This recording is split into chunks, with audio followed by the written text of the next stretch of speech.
Hello दोस्तों, मैं जनेंद्र यादव। आप सबका बुलेट मैथ यूट्यूब चैनल पे स्वागत है। दोस्तों, मैं इस क्लास में मिसलेनियस क्वेश्चन का डिस्कशन कर रहे थे। नेक्स्ट क्वेश्चन की तरफ देखते हैं। चलिए, क्वेश्चन है क्या? A tank has two pipes. Pipe M is for filling the tank and pipe N is for the empty the tank. कह रहा है एक टंकी है जिसमें है ना, जिसमें दो पाइप लगा हुआ, पाइप एम और पाइप एन। ठीक है, पाइप एम कह रहा है क्या कि वो फिलिंग पाइप है, मतलब कि उससे पानी टंकी में भरा जाता है। ठीक है, ये पाइप फिलिंग टंकी है, प्लस रख देते हैं। और एन जो पाइप है वो इम्पिटी पाइप है, मतलब इससे पानी निकालता है, तो निगेटिव ले लेते हैं। ठीक है, अब समझ आएगा। If pipe M takes 45 hours to completely fill the tank, यानी पाइप एम जो है वो 45 आवर्स समय लेता है। ठीक है, उस टंकी को पूरा फिल करने में। और पाइप एन जो है वो है ना, takes 90 hours to empty the fully fill tank. जो टंकी जो भरा हुआ है, पाइप एन जो है उसको 90 आवर्स समय लगता है उस पूरे टंकी को खाली करने में। ठीक है, then how many hours will they take together fill the half of the टंकी कम्प्लीटली। अब क्वेश्चन कहता है क्या, दोनों को यानी पाइप एम और पाइप एन को एक साथ काम कराया जाए, एक साथ काम कराया जाए तो इस टंकी के हाफ जो होगा, हाफ समय कितना समय लगेगा, इस टंकी का हाफ भरने में कितना समय लगेगा। देखिए, इसको क्या करते हैं, इसका एलसीएम लेते हैं। तो एलसीएम इसका कितना हो जाएगा, 90 होगा एलसीएम होगा, मतलब इसका इफिशियंसी कितना होगा, यानी वर्क होगा। तो इसको वर्क होता, ये वर्क हुआ तो वर्क निकालने के है ना, वर्क गिवन हो और टाइम गिवन हो, तो इफिशियंसी क्या होता है, वर्क बाई टाइम। तो यहाँ 90/45 तो क्या होगा, इफिशियंसी 2 होगा इसका इफिशियंसी। ठीक है, एम का, और एन का इफिशियंसी कितना होगा, 1 होगा। कोई दिक्कत नहीं। अब देखिए, दोनों एक साथ काम किया तो 1 घंटा में दोनों एक साथ काम करेगा तो 1 घंटा। देखिए, एम जो है वो 2 यूनिट पानी भरेगा, तो एन जो है 1 यूनिट पानी खत्म कर देगा, है ना, निकाल देगा। तो ये कितना हुआ, 1 ही यूनिट काम करेगा तो 1 यूनिट, मतलब इसका जो इफिशियंसी है 1 ही यूनिट होगा। अब कह रहा है कि इसका हाफ, ये जिस पूरे टंकी का कैपेसिटी 90 यूनिट है, उसमें पानी रखा जा सकता है। अब उसका हाफ करना, तो हाफ बनना मतलब 45 और कितने समय में लगेगा इस काम करने में, तो इस दोनों एक साथ काम करेगा तो 1 यूनिट से एफिशिएंसी से काम करेगा, तो है ना, वर्क बाई एफिशिएंसी टाइम होगा, मतलब 45 आवर्स इस समय लगेगा। कोई दिक्कत है? ठीक है, क्वेश्चन देखिए, नेक्स्ट क्वेश्चन कह रहा है कि in a trapezium one of the length of parallel sides is 2 times to its other parallel sides and the sum of the parallel side is 4 times to the height of the trapezium. If the area of the trapezium is 1800 meters square, then find the length of the parallel side. समझिए question, कहा कि एक trapezium है,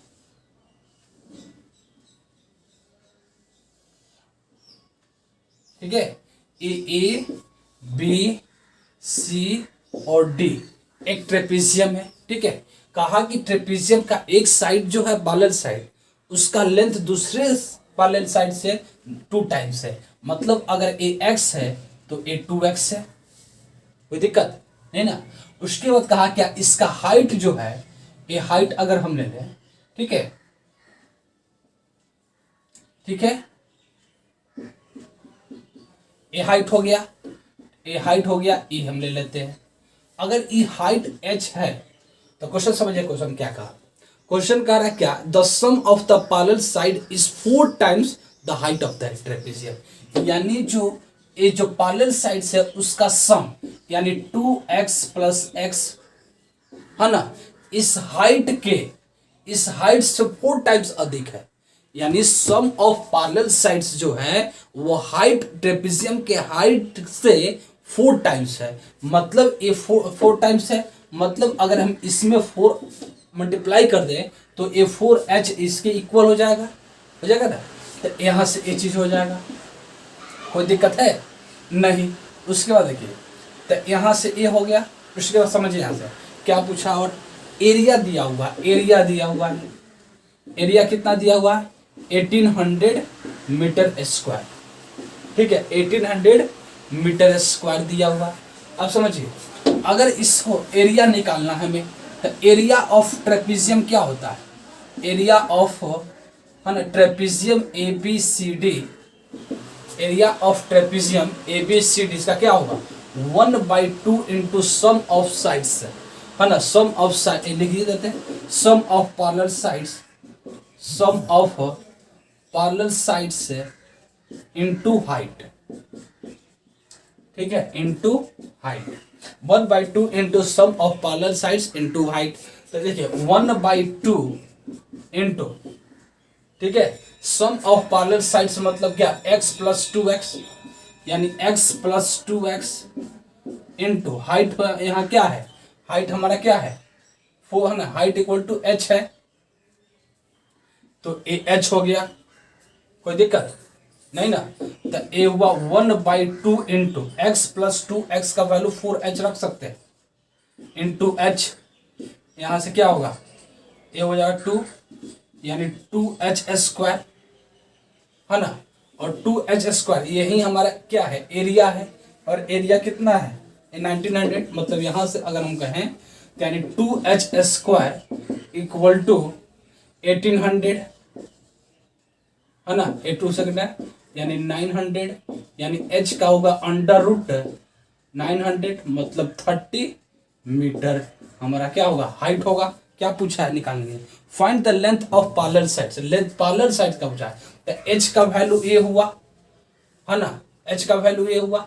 अब देखिए h का value यहां से रखेंगे, हमें पैरेलल साइड्स का हाइट पूछा, हाइट नहीं पूछा, हाइट का नहीं पूछा है, पैरेलल साइड्स पूछा है। तो यहाँ देखिए यानी यहां से कह सकते हैं कि 2x plus x equal to 4 into H, 4 into H मतलब 4 इंटू 30, ठीक है कितना हो जाएगा 4 × 12 120, यानी ए 3x इक्वल टू 120, ए हुआ 40 यानी x इक्वल टू 40 मीटर, एक 40 मीटर होगा, ए होगा 40 मीटर, तो दूसरा का इससे दुगुना है मतलब ये 80 मीटर होगा। कोई दिक्कत है, ये सब दोनों आंसर है, ठीक है। एक 40 मीटर पैरेलल ट्रेपीजियम का पैरेलल साइड्स का जो लेंथ होगा, एक होगा 40 मीटर और दूसरा होगा 80 मीटर, इस तरह से बनेगा, ठीक है। कोई दिक्कत उतारिए। इस क्वेश्चन देखिए,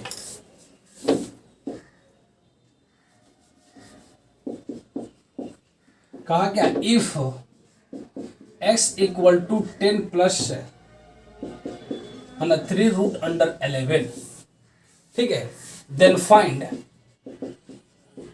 under root minus 1 by under root x, इसका वैल्यू हमें बताना है, ठीक है। समझिए, यानी इससे निकालने के लिए ये गिवन है और इससे निकालना है, ठीक है।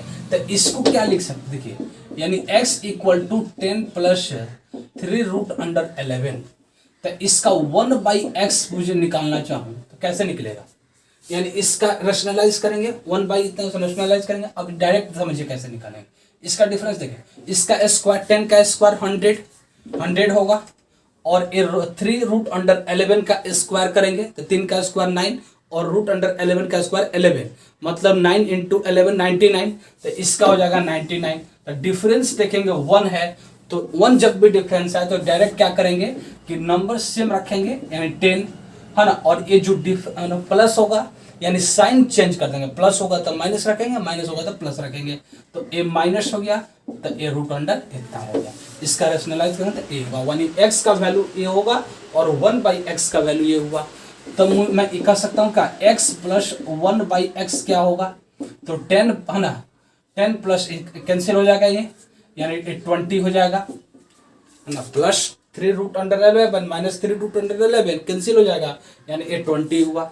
अब समझिए, मुझे ये चाहिए, है ना, ये चाहिए, तो अगर मैं इसको कह सकता हूँ यानी root under 11 minus root under 11x का होल स्क्वायर करेंगे तो क्या होगा, x प्लस 1/x, ठीक है, -2 into under root x by under root x.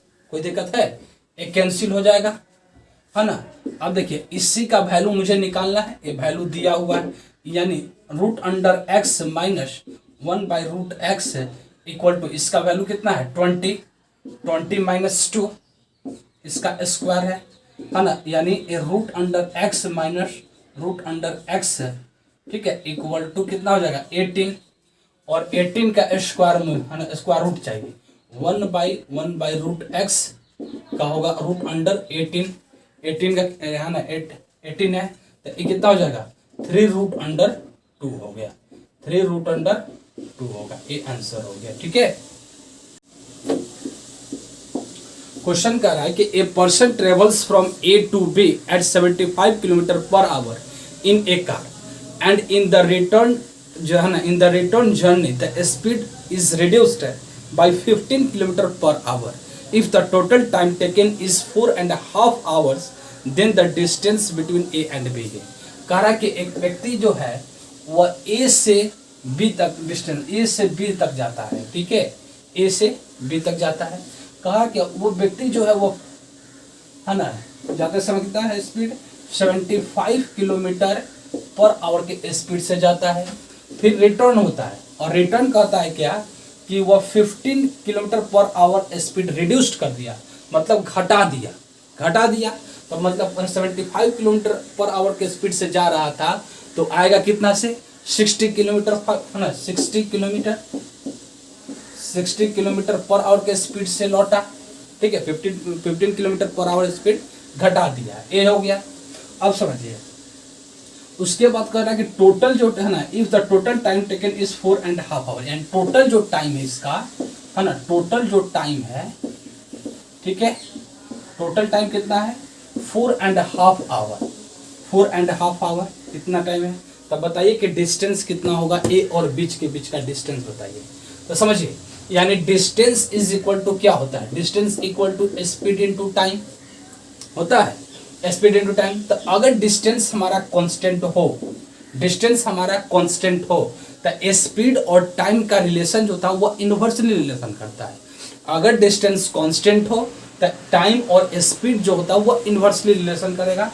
तो यहाँ समझिए, तो अगर ए यानी 75, ठीक है, अगर मैं स्पीड की रेशियो निकालूं तो ए 75 और ए 60 हुआ यानी 15 55 75 15 चौका 60, 5:4 का रेशियो होगा। तो टाइम का रेशियो क्या होगा, इसका इनवर्स मतलब 4:5 होगा। ठीक है, कोई दिक्कत है नहीं ना। अब समझिए यहाँ पे, तो ए 4:5 हो गया, यानी जाते समय, यानी जब 75 किलोमीटर पर आवर के स्पीड से जा रहा था तो उस समय उसको 4 यूनिट का समय लगा, और फिर जब 60 किलोमीटर पर आवर के स्पीड से लौटा तो उसको 5 यूनिट का समय लगा। तो टोटल समय कितने का लगा 9 यूनिट का, ठीक है, लेकिन एक्चुअल में उसको कितना लगा 4 इंटीजर 1/2, मतलब ये 9/2 आवर लगा। तो ये जो 9 यूनिट इक्वल टू क्या होगा 9/2 आवर होगा, ये 9 से 9 कैंसिल, यानी 1 unit equal to 1/2 half hour है ना, यानी 30 मिनट। तो अब देखिए, तो ये 4 यूनिट इक्वल टू क्या होगा, 4 यूनिट इक्वल टू क्या होगा, तो 4 यूनिट इक्वल टू है ना, यानी 1 unit equal to 1/2, 4 unit equal to 4 × 1/2 मतलब 2 हुआ, यानी 2 कितना होगा 2 घंटा लगेगा। ठीक है, 2 घंटा लगेगा। तो जब इसको 2 घंटा यानी 75 किलोमीटर पर आवर के स्पीड से चल रहा था तो उसको 2 घंटा लगा, 2 आवर्स लगा। तो डिस्टेंस क्या होगा, तो डिस्टेंस जो होगा वो होगा, यानी स्पीड हमारा 75 और टाइम हमारा 2 आवर्स, तो इंटू 2 मतलब 150 किलोमीटर डिस्टेंस था। ठीक है, ए और बी के तक जाने में इसका जो डिस्टेंस है वो 150 किलोमीटर स्पीड है। क्या कहा क्वेश्चन, फाइंड है ना the value of cos square theta, cos square 60 degree है, cos sine 30 plus tan square 60 degree, ठीक है, sine 60 degree, sine square 60 degree, ठीक है, divided by 24 cos square 45 into 10 square 30 degree minus 10 square 60 degree. इसी का value बताना है मुझे, है ना। बनाइए, cos 60 का वैल्यू कितना होता है? cos 60 का वैल्यू था 1/2। तो ये हुआ 1/2, 1/2 का स्क्वायर करेंगे तो क्या होगा 1/4 इंटू साइन 30 का वैल्यू 1/2, इसका स्क्वायर नहीं ना, इसमें स्क्वायर नहीं, ठीक है। तो साइन 30 का वैल्यू 1/2, तो यहाँ हो जाएगा 1/2 प्लस tan 60 का वैल्यू, tan 60 का वैल्यू होता है √3, तो उसका स्क्वायर करेंगे तो ये 3 होगा इंटू cos 60 का वैल्यू √3/2, ठीक है। तो उसका स्क्वायर करेंगे तो क्या होगा, यानी 3/4 होगा।